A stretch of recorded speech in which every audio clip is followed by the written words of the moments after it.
Taser's on the ground next to him on his left.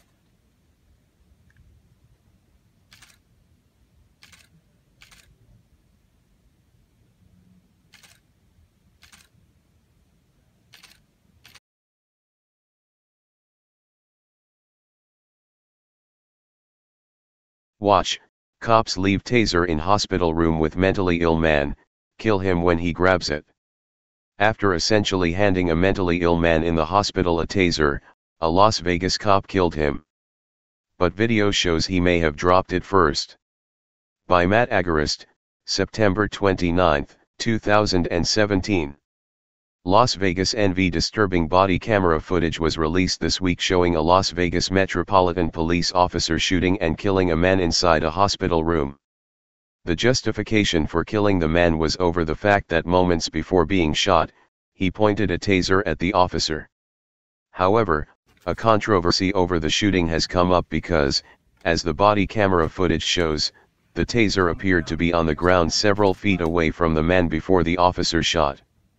The incident happened on September 24, when 31-year-old Cody O'Brien, clearly in a mentally diminished state, called police and said he was suicidal and wanted to blast it out with them. When police showed up, they found O'Brien passed out on the ground near Charleston Boulevard and Palmhurst Drive. They also found that he had an outstanding warrant, so they placed him under arrest.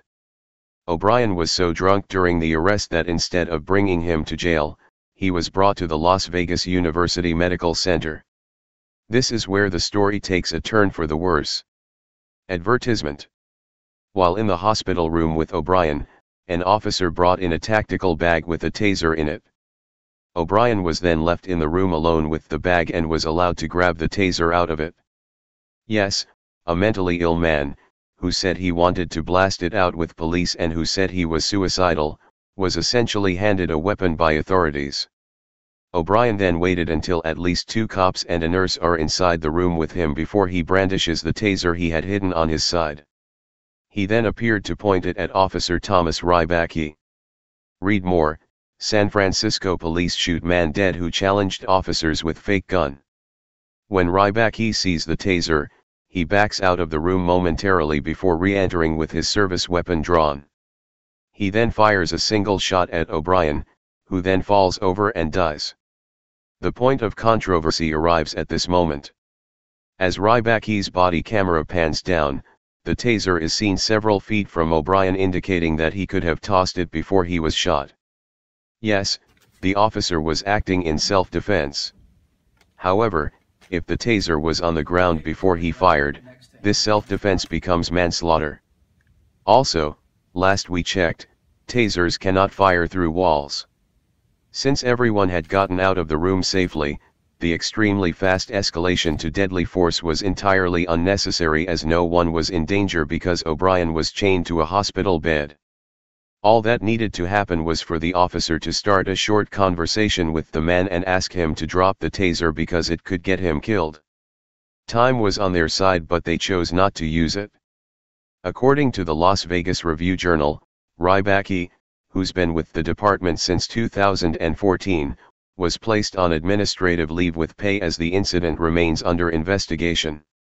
On Thursday, Las Vegas Assistant Sheriff Todd Fasullo briefed media with additional details on the incident, according to Heavy. This incident began on September 24 with the report of a suicidal man, Fasullo said.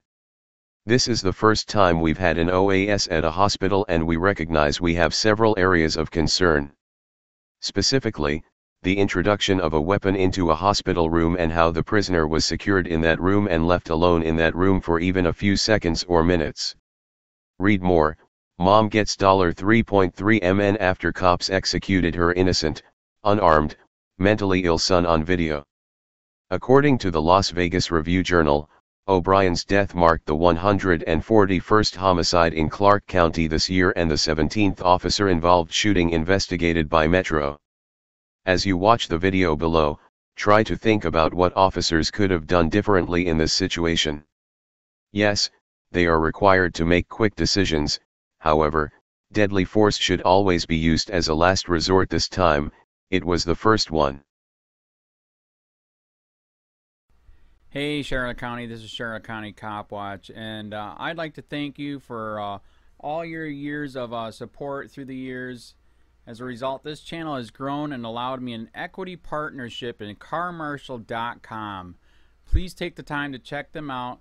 They help you buy and sell your next car, even have a negotiating tool to save you from the hassle of haggling with multiple dealers. The link is in the description below. Please click and help support and give if you can too through PayPal or Patreon. Thanks again.